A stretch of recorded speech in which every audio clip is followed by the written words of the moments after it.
Bayibuli eringa musajja tebagisomera.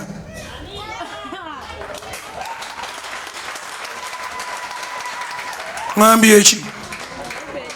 Bayibuli eringa mukyala eringa mwami tebagikukwatiramu.